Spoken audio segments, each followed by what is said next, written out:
Ludus, Vulpes.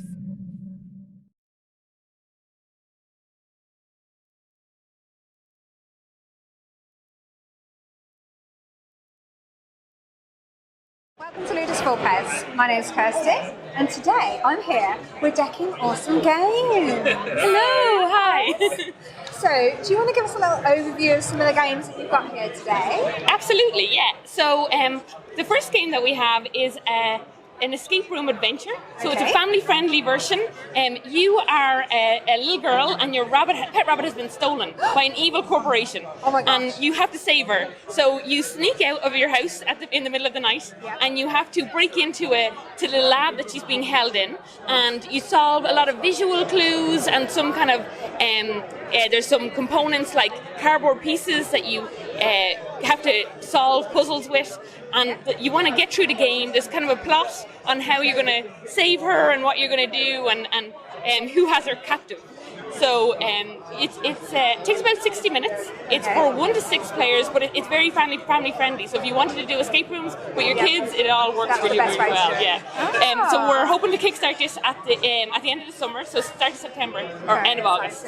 And then this is our chaotic worker placement game. So we're hoping to kickstart this at the end of the year or starting next year. And for this, you are on Earth, and you have to build a habitat on Titan. And you want to send your robots over to Titan, but unfortunately there's loads of signal problems. So as you're playing, you are trying to send them signals to do things and gather resources, but unfortunately you have to roll a dice to see if the signal gets through and they stay where they are, or if they have to move around the place. And you can bump other players off resources if you happen to end up moving. So that kind of adds an exciting element of trying to steal resources. But as the game progresses, you also have to deal with a vortex storm that travels across the board as you play and can sweep your robots in and destroy them, and you have to use them for parts. Oh, wow. So the idea is there's a dome tracker. You want to build up the habitats and domes and have the biggest dome at the end of the game. So there's end-game storing, and there's resources, and there's little bots that you can stack to make more powerful and get better signals. That's brilliant. This is 2 to 6 players, and hopefully at the end of the year we're kickstarting. So we're going to have the whole season, board game season, to play test it more. We've been play testing it for a good year now, and we're tweaking it out to fine detail, so it's very exciting. There's a good mix of kind of chaotic elements in here, as well as strategic long-term choices you can make. But there's also variability in how the game is played, so every game you play will be slightly different. And of course, the roll of the dice always helps. Of course. That's brilliant. And the last thing we're going to be releasing this year, or actually this is at the end of the month, is our first D&D adventure, which is called the Dragon of Skellig Island. And this is for brand new DMs and brand new players. So if you're like a regular Dungeons & Dragons player, you can then pick up this and do your first DM game. And so the kind of cool aspect of this is we go through things like Session 0, which can get confusing for new DMs that are playing it. And then it also gives you a cool story that has a dragon in it and a dungeon in it. And then it also has kind of Celtic themes that are involved in it. So it's got Celtic gods. And then it has like a pirate ship at the end. So it's got a whole load of different kind of aspects to it, but it's also 28 pages, so nice and easy for new DMs. That's brilliant. It's very exciting.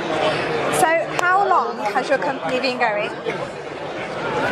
6 years? 6 years. That's very exciting. Our previous game was Dice Summoners. So that was made, successfully kickstarted, and we got it manufactured and everything on time, so we're very, very proud of that. Wow. So that was a few years back, and we've been working on these ever since. That's brilliant. This is where all our COVID time. Yeah.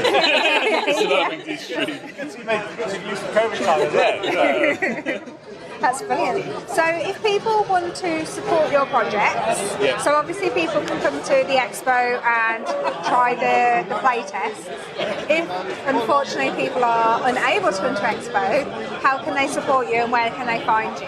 I think the main aspect is the mailing list. So if you go to dag.irish or just Google Decking Awesome Games, Yep. you'll be able to find our website, and the mailing list is kind of where we kind of show off our new Kickstarters and new games that are coming out and stuff like that. And that's kind of like the best place to help us out. That's brilliant. Perfect.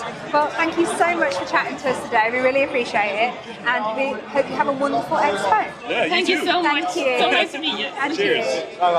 you.